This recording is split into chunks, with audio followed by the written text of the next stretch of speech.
Employment in India operates within a sea of informality. People dependent on the informal economy comprise 92% of the working population.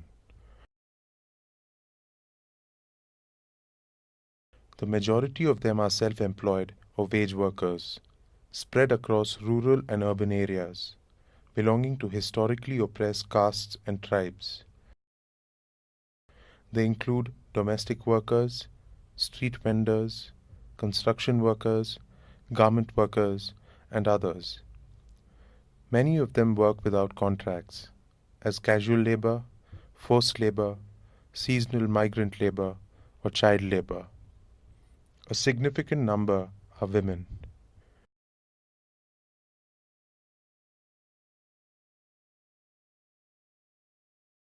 This spectrum of India's workforce is characterized by minimal employment security, deplorable working conditions, and negligible social security.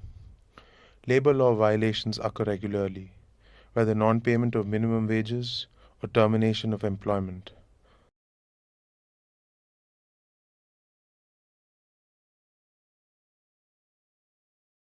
With an economy aspiring to double-digit growth rates, a skilled workforce needs to emerge in order to ensure secure and sustainable livelihoods for all. One of the fundamental challenges that India is facing today is the challenge of young people coming into the workforce. By different studies, and it is estimated there are around 500 million people who are coming into the workforce by 2022, which makes India the youngest demographic in the entire world.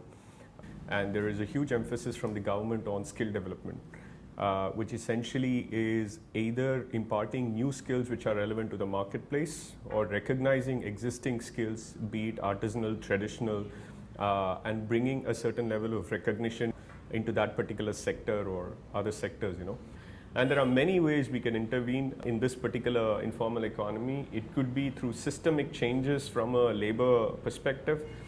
We can work on industry acts and other things which look at conditions of workers and be it cottage industries, small industries, home-based industries. It is important to work with organizations like ActionAid, which have a tremendous reach on the ground, to understand what are these challenges, where can NSDC and the government come in essentially to sort of standardize some of these jobs as they are being done without affecting the skill that is already inherent in the people.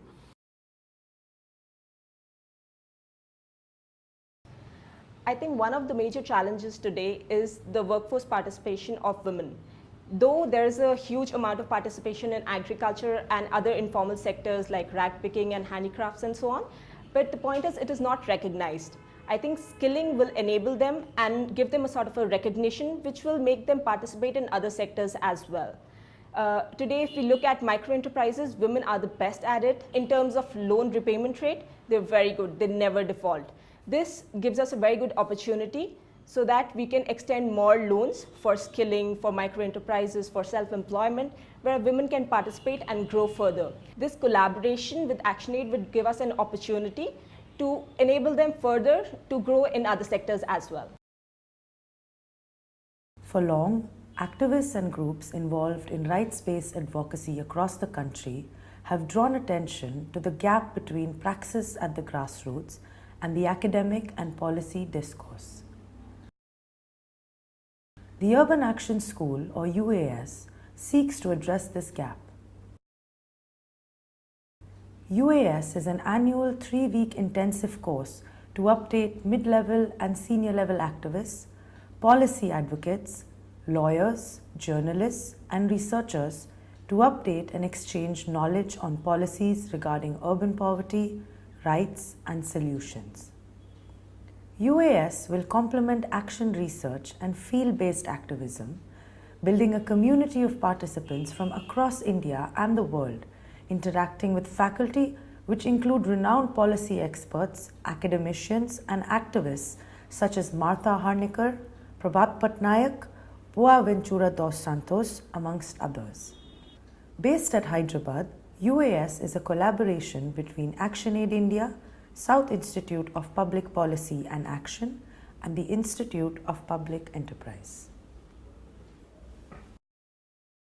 The beauty of the work that ActionAid has launched with the European Commission is that it is actually working at all the three levels. One is the level of the informal sector labor, whom we call people dependent on the informal economy. The next dimension of the work is where we're talking skilling the informal sector labor, who have been out of skills till this day. And the final, I think, area for our intervention is we're talking of the Urban Action School. And I think this is a real win-win for everybody in the country, from different stakeholders that we have, from the people affected, people laboring, to the people working in civil society, to the government. This is a real opportunity for all of us to engage holistically on an issue which we all have been bothered about, but I think nothing much has been done on the ground. So this offers us the opportunity to really intervene at all the three levels collectively in partnership with a range of stakeholders.